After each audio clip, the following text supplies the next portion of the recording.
Innal hamdalillah nahmaduhu wa nasta'inuhu wa nastaghfiruh wa nu'minu bihi wa natawakkalu alaihi wa na'udzu billahi min syururi anfusina wa min sayyiati a'malina may yahdihillahu fala mudilla lahu wa may yudlilhu fala hadiyalah.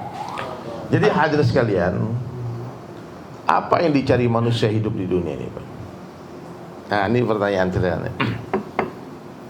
Bapak-bapak ini, abang-abang, mas-mas, mbak-mbak yang hadir di sini, bekerja di perusahaan ini apa yang dicari? Apa? Duit. Jadi duit ya. Kalau ada duit terus kenapa? Senang, bahagia, bisa beli rumah, beli mobil, beli motor. Betul nggak?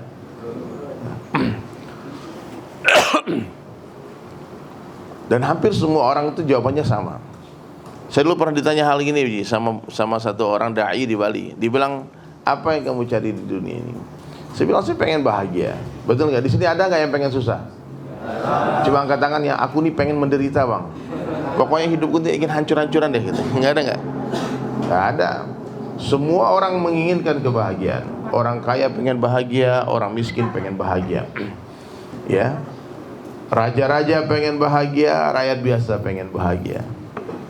Ya. Artis-artis pengen bahagia, pedagang, petani, karyawan semua pengen bahagia. Ya. Namun sayang 1000 kali sayang, ternyata banyak manusia tak bahagia.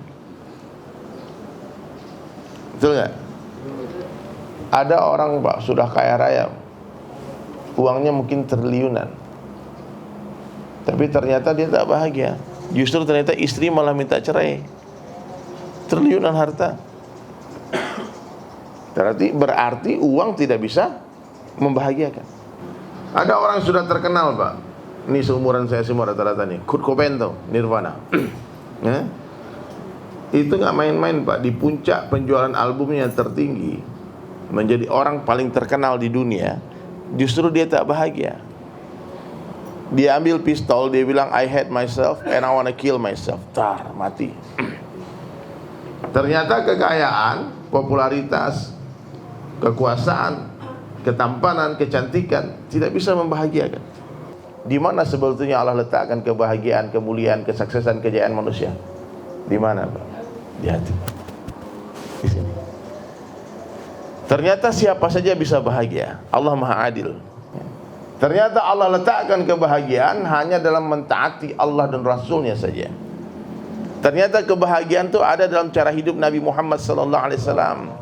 Kesederhanaan yang Nabi contohkan. Simple life, simple problem. Sederhana hidup kita, sederhana masalah kita. Nah, maka kita jalani saja takdir. Kita tonton saja takdir Allah ini. Apapun yang Allah tetapkan, udahlah. Sekarang bapak-bapak ditetapkan sebagai seorang pekerja karyawan, nikmati saja. Allah bisa bahagiakan di sini. Bahkan Allah pernah bahagiakan seorang kekasihnya bernama Ibrahim alaihissalam. Di mana? Di dalam kobaran api. Ya. Masa kita di ruang ber-AC, kipas angin, bekerja itu nggak bahagia, mengeluh terus. Betul nggak? Sementara kalau diperintah Allah, macam-macam alasannya. Ya.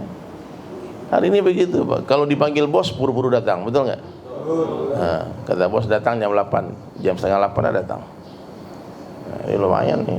Kalau disiplin, kalau on time datang, bonus banyak dapat kan? Ya, nah. Tapi kalau Allah yang panggil, kenapa pura-pura tuli? Kenapa hari ini rezeki ini hilang barokahnya? Karena kita tidak mengutamakan salat. Karena kita main-main dengan salat. Dihimbau salat subuh berjamaah aja. Nah, banyak alasannya. Nggak ada alasan sebetulnya, Pak, untuk tidak sholat berjamaah di masjid. Karena sholat inilah hadiah terindah yang Allah berikan kepada manusia. Sujud itu, Pak, sujud meletakkan kepala di lantai, di sejadah, itu puncak daripada kenikmatan surga. Faham? Pernah dengar riwayat ketika ahli surga sudah memakan makanan surga, dia sudah memakai pakaian surga, dia sudah tidur di istana dari surga, dia sudah melihat bidadari-bidadari cantik di surga. Semua kenikmatan surga dia rasakan. Kemudian puncaknya apa? Menatap indahnya wajah Allah. Dikumpulkanlah seluruh ahli jannah, kemudian Allah menampakkan wajahnya. Lalu Allah berseru kepada seluruh ahli syurga, apa yang kalian inginkan sekarang? Serentak seluruh ahli syurga sujud. Setelah merasakan seluruh nikmat syurga, ternyata keinginan ahli syurga apa? Sujud kepada Allah. Alangkah indahnya orang yang mampu sujud ketika di dunia. Sujud itu luar biasa. Kita berbisik di bumi, namun terdengar di langit. Jadi kalau ada masalah bang, mas, antum jangan curhat di sosmed. Kak, kalau ada masalah, jangan hitamkan itu profile picture-mu. Satu kampung orang tahu kita bermasalah. Ya, bikin status lagi di Facebook, masalah satu dunia orang tahu.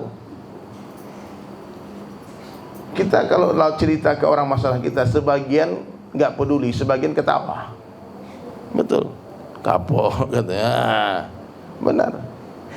Paham? Di mana tempat curhat terindah? Di atas sajadah. Di atas sajadah tempat curhat terindah. Mengadulah kepada Allah. Bangun 2/3 malam, jam 3 bangun. Nah, jadi hikmahnya apa? Salat. Salat 5 waktu di tempat azan dikumandangkan untuk laki-laki. Allahu Akbar, Allahu Akbar. Apa artinya? Ditelepon sama Pak Ferdi. Mas, sini mas. Maaf bos, Allahu Akbar bos. Ayo kita ke masjid dulu. Nah, itulah dosa terbesar umat akhir zaman ini, tidak merasa berdosa. Sudah jelas Allah yang panggil pak, masih main, masih duduk juga di sana. Masih dituang itu resin, masih dibakar itu las. Allahu Akbar, Allahu Akbar. Seorang petani di zaman sahabat mengangkat cangkulnya, dia tak berani menjatuhkan cangkulnya ke tanah, dia lempar cangkul itu. Seorang sahabat sedang membangun rumahnya, lalu terdengar Allahu Akbar, Allahu Akbar. Satu batu bata lagi hendak dimasukkan, dia tinggalkan batu bata itu.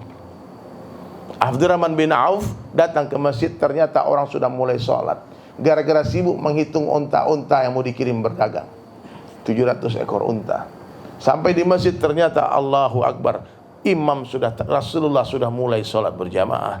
Lalu dia menangis sejadi-jadinya. Nabi datang, ada apa Abdurrahman? Ya Rasulullah, asbab perniagaan aku lalai dari Allah. Aku masbuk tadi ya Rasulullah. Aku infakkan seluruh unta-unta yang melalaikan aku itu. Dan Nabi menjanjikan, ra'atan fajri khairan minad dunya wa ma fiha. 2 rakaat salat sunnah sebelum salat subuh itu lebih berharga daripada dunia beserta isinya. 2 rakaat salat sunnah sebelum subuh. Mulai hari ini insyaallah ya. Berjanji kepada siapa? Allah. Dan nggak main-main janji Allah kepada orang yang salat subuh di masjid. Siapa yang salat subuh di masjid lalu dia i'tikaf sampai awal duha, terbitnya matahari, waktu isyraq syuruk, kemudian dia salat 2 rakaat, maka bagi dia dicatat pahala haji dan umrah yang sempurna. Jadi kalau untuk mendapatkan pahala haji dan umrah, untuk sekedar pahala saja, nggak perlu pergi ke sana. Dengan sholat isyraq, Nabi ulang 3 kali, dapat pahala haji dan umrah yang sempurna.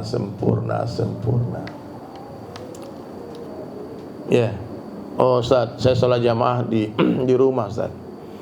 Karena istri saya ini solehah banget. Kalau memang dia minta aku jadi imam di rumah, boleh nggak Pak? Pak, ada nggak yang begitu? Ibu-ibu berhentilah mengerayu-rayu suamimu sholat di rumah. Karena ada ancamannya. Kalau ada kitab ini saya carikan hadisnya. Apa kata Nabi SAW dalam satu hadis? Sungguh aku ingin kumpulkan pemuda-pemuda, dan aku akan perintah mereka mengumpulkan kayu bakar untukku, kata Nabi. Dan aku akan mendatangi laki-laki yang sholat fardu di rumah-rumah mereka, dan aku akan bakar rumah mereka. Nabi SAW mengancam akan membakar rumah orang yang sholat fardu di dalamnya. Ini kira-kira Nabi murka nggak Pak? Marah Nabi. Satu ketika Sayyidina Umar bin Khattab sholat subuh, dan Nabi Sayyidina Umar itu punya kebiasaan menghitung jumlah jamaahnya. 1, 2, 3, 4. Kurang 1. Siapa yang nggak datang ke masjid subuh ini? Oh, ternyata ada sahabat namanya Sulaiman. Aina Sulaiman. Dan itu Sayyidina Umar langsung ambil tongkat, dia langsung keluar masjid, cari Sulaiman ke rumahnya. Dia cari, ketemu ibunya di rumah sedang ada di depan rumah. Dikatakan, Umi, wahai ibu, kemana anakmu? Aku tak temukan dia di masjid salat subuh. Dikatakan, ya Amirul Mukminin, minta maaf, mohon dimaafkan, anakku itu sepanjang malam berdiri sholat, lalu dia ketiduran, dia kelelahan sholat tahajud. Apa kata Sayyidina Umar? Aku lebih cinta sholat subuh berjamaah di masjid daripada sholat tahajud semalam suntuk. Dan Nabi beri fadilah sampai hadis itu keluar, hadirin mulia. Siapa yang sholat isya berjamaah di masjid, bagi dia pahala sholat tahajud sepanjang setengah malam. Siapa yang sholat isya dan subuh berjamaah di masjid, maka dicatat bagi dia pahala sholat tahajud sepanjang malam. Jangan remehkan, Pak. Satu langkah ke masjid, Allah angkat satu derajat. Satu langkah digugurkan satu dosa. Ini bayangkan, Pak, itu Nabi mengatakan 2 rakaat sholat sunnah sebelum subuh itu lebih berharga daripada dunia beserta isinya. Coba saja berpikir, Pak, dunia beserta isinya kalau jadiin duit, berapa duitnya, Pak? Nih bosnya bikin. Atau bingung lah, ini Leo nanggung beserta isinya, jadiin duit berapa duit? Atau pabrik ini beserta isinya, semua aset-aset di dalam, berapa duit? Ini dunia. Kok kita nggak percaya dengan janji Nabi? Berarti iman kita rusak. Insyaallah yang mulai hari ini janji ya. Saya mendengar hadis tadi itu 23 tahun lalu di Bali, masih metal saya, Pak. Rambut masih gondrong. Teman saya ngajak saya itikaf 3 hari di masjid. Tiba-tiba ustadz yang baca ta'lim dibaca tentang ancaman meninggalkan sholat berjamaah. Ada satu hadis Abu Hurairah mengatakan, siapa yang mendengar azan lalu dia tidak memenuhi panggilan itu, lebih baik dituangkan timah yang mendidih ke telinganya. Dituangkan timah atau resin yang cair, tuang ke kuping. Gimana rasanya? Allahu Akbar. Dan waktu itu, Ji, saya langsung berdoa dalam hati, ya Allah, mulai hari ini aku bersumpah, wallahi, ini sumpah tertinggi, Pak. Tidak ada sumpah lebih tinggi dari sama Nabi, wallahi billahi, demi Allah, aku tidak akan tinggalkan sholat 5 waktu di masjid sampai aku mati, ya Allah. Itu doa. Berani nggak semua bersumpah seperti itu pagi ini? Jadi siapa saja memperbaiki sholatnya, tanpa sadar dia sedang memperbaiki kehidupannya. Ibu-ibu sholat di awal waktu, jangan ditunda-tunda, karena kalian punya tamu bulan yang datang tiba-tiba. Jangan sampai gara-gara menunda-nunda sholat datang tamu, tercatat dosa meninggalkan sholat dengan sengaja. As-salatu imaduddin. Salat itu tiang agama. Siapa yang mendirikan salat, dia mendirikan agama. Siapa yang meninggalkan salat, dia meruntuh agama. Kira-kira gimana kalau ada orang mau meruntuh masjid kita ini, musala kita? Antum siap mati nggak bela masjid ini? Takbir, kurang ajar nih, orang mau runtuh masjid. Coba keluar rumah semua. Masjid kita mau dirubuhkan, masjid kita mau dibakar, masjid kita mau dihancurkan. Pasti semua umat Islam marah. Tapi kenapa orang yang meruntuh agama kita jadikan sahabat karib? Kita tahu nih dia nggak sholat nih, kita traktir dia makan, bayarin dia minum, kita bonceng naik motor kita bersenda gurau dengan dia tak sholat, dia runtuh agama kita. Ini bukan main-main, Pak. Dan bodohnya lagi, kita ikut membantu dia meruntuh agama ini dengan cara tidak sholat juga. Tidak ada dosa yang lebih besar setelah syirik selain meninggalkan sholat. Orang yang sengaja meninggalkan sholat 1 kali dalam 1 hadis, dicatat namanya di pintu neraka yang harus dia lewati. Kalau nggak cepat-cepat bertaubat. Sholat ini nggak main-main, Pak. Wasta'inu bisabri wassalat. Carilah pertolongan Allah dengan sabar dan sholat. Ada masalah sholat, minta duit sholat, minta sama Allah. Sahabat dulu nggak ada air di kebunnya, dia sholat, turun hujan di kebunnya. Sahabiah anaknya mati, dia baru masuk Islam, lalu dia sholat di depan anaknya, minta, ya Allah, kau yang menghidupkan mematikan, jangan sekarang ya Allah, nanti aku dibully sama orang kampungku, dibilang gara-gara anakku, aku masuk Islam, anakku mati, aku sial, tolong ya Allah. Tiba-tiba bergerak, hidup lagi anaknya. Sholatnya sahabat dan sahabiah mampu menghidupkan untanya yang mati, mampu membelah gunung. Muaz bin Jabal sholat, gunung terbelah tanpa eskavator, nggak ada alat beratnya. Wasta'inu bis sabri was salat. Carilah pertolongan Allah dengan sabar dan salat. Salatlah Pak. Tapi bang, aku ini banyak dosa bang. Salat. Aku masih suka maksiat. Salat. Ada teman, aku nih, maaf, aku masih jual narkoba. Salat kamu. Bang, aku masih suka berzina. Salat. Nanti kalau aku salat dibilang munafik sama orang. Bilang sama orang itu, urusan salatku adalah antara aku dengan Allah. Salatku urusan aku dengan Tuhanku Allah, bukan dengan kamu. Ya. Dibilang munafik, ya mungkin aku munafik, mungkin lebih parah dari itu. Dan saya juga doakan semoga Allah ampuni ya abang. Ya. Kita ini semua pendosa. Ya. Tapi tolong Pak, sama Allah jangan kurang ajar. Meskipun dosa kita begitu banyak, tapi kalau sama Allah baik, insya Allah. Kadangkala asbab satu kebaikan hamba, Allah hapus semua keburukan. Jadi kalau kita merasa banyak dosa Pak, harus lebih sering sholatnya. Sama hari ini orang tuh pikirnya kayak agak keliru Pak. Bu, kamu mandi dong. Aduh malu aku bang. Kenapa kau malu mandi? Badanku dibusuk banget bang. Badanku tuh kotor kali bang. Aduh malu aku mandi. Sama seperti orang disuruh sholat, dia bilang aku malu, dosaku banyak, aku malu sholat. Mestinya kalau sadar badanmu busuk, bau, harus lebih lama mandinya, harus lebih sering mandinya. Betul nggak? Kalau kita sadar dosa kita banyak, harus lebih banyak menangisnya, harus lebih banyak sholatnya, harus lebih banyak sujudnya, minta ampunnya, harus lebih lama sujudnya. Ampun ya Allah, ampun ya Allah, istriku tak tahu, anakku tak tahu, temanku tak tahu, tapi Engkau tahu ya Allah dosaku ya Allah. Ampun ya Allah. Paham nggak? Salat. Ini penting nih hadirin sekalian. Hari ini kita main-mainkan salat. Ada anak nakal, dia buat suka hal yang tidak disukai ayahnya. Berantem, mukul orang, macam-macam yang dibuat. Pokoknya ayahnya nggak suka dengan apa yang dia buat. Tapi hebatnya anak ini, sama ayahnya dia sayang. Kemana-mana dia cerita ke orang-orang, itu papaku, ini ayahku, itu bapakku itu.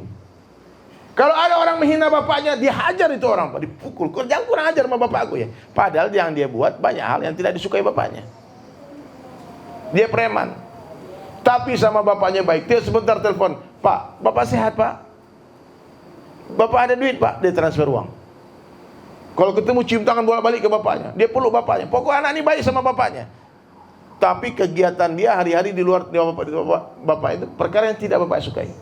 Suatu hari anak tadi dapat masalah, ditangkap polisi, masuk penjara. Kira-kira bapaknya jenguk dia nggak? Anakku ini. Karena dia ngaku bangga dia ini bapakku. Tapi ada anak baik-baik,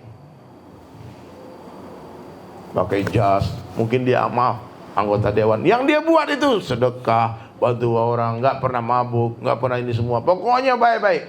Tapi bapaknya tak diakui. Orang hina bapaknya dia santai aja. Orang itu siapa tuh? Nggak kenal aku. Nggak penting. Yang dia buat tidak ada yang tidak disukai, semua disukai bapaknya. Yang dia buat tuh semua yang disukai bapaknya. Tapi dia tak mengakui bapaknya, dia tak menghargai bapaknya, dia tak sayang sama bapaknya. Pertanyaannya, kira-kira nanti kalau dia ketangkap, bapaknya tolong dia nggak? Tidak. Ini anak kurang ajar. Makanya dosa yang paling besar dalam Islam itu apa? Menyekutukan Allah. Dan tidak ada kebaikan yang lebih besar daripada orang yang sangka baik kepada Allah dan sangka baik kepada hamba Allah. Dan tidak ada perkara dosa yang paling keburukan yang lebih buruk daripada orang yang sangka buruk kepada Allah dan sangka buruk kepada hamba Allah. Maka Bapak Ibu sekalian, sekarang saatnya kita memperbaiki diri kita. Dengan cara apa? Memperbaiki salat kita. Baik salat kita, insya Allah baik seluruh amalan. Buruk salat kita, buruk semua amalan. Siap insya Allah ya? Banyak-banyaklah mengingat mati, karena dunia sementara saja, akhirat selama-lamanya. Dunia bukanlah tempat tinggal kita, tapi dunia adalah tempat yang akan kita tinggalkan. Sekarang kita di atas tanah, tak lama lagi tanah di atas kita. Sekarang dunia nyata, akhirat cerita. Setelah mati, akhirat nyata, dunia tinggal cerita. Makanya kalau mau bertaubat, sekarang. Jangan tunggu nanti keburu mati. Jangan tunggu kapan-kapan, nanti keburu dikafani. Kain kafan tak berkantong. Apa yang kita bawa? Baik, itu saja dari saya dan sekalian. Semoga Allah beri kita hidayah semuanya, amin. Amin. Allah beri kita kemampuan untuk mengamalkan agama semampunya, bukan semaunya. Ya, karena standarisasi kebahagiaan itu bukan dengan kebendaan, tapi dengan sejauh mana iman dan amal soleh kita. Dan terakhir quote-nya Buya Hamka, apa yang kita makan akan jadi kotoran, apa yang kita tinggalkan akan jadi rebutan, dan apa yang kita infakkan di jalan Allah, itulah rezeki kita sesungguhnya. Semoga Allah Ta'ala beri kita kefahaman. Siapa yang belajar hanya dengan mendengar, dia akan lupa. Siapa yang belajar dengan melihat, dia akan ingat. Dan siapa yang belajar dengan mengamalkan, dia akan faham. Semoga kita siap mengamalkan dan menyampaikan kepada orang lain, amin. Sekurus-kurusnya ikan pasti ada dagingnya, segemuk-gemuknya ikan pasti ada tulangnya. Ambil dagingnya, buang tulangnya. Ambil yang baik, buang yang buruk. Ambil yang jernih, buang yang keruh. Wabillahi taufiq wal hidayah. Wassalamualaikum warahmatullahi wabarakatuh.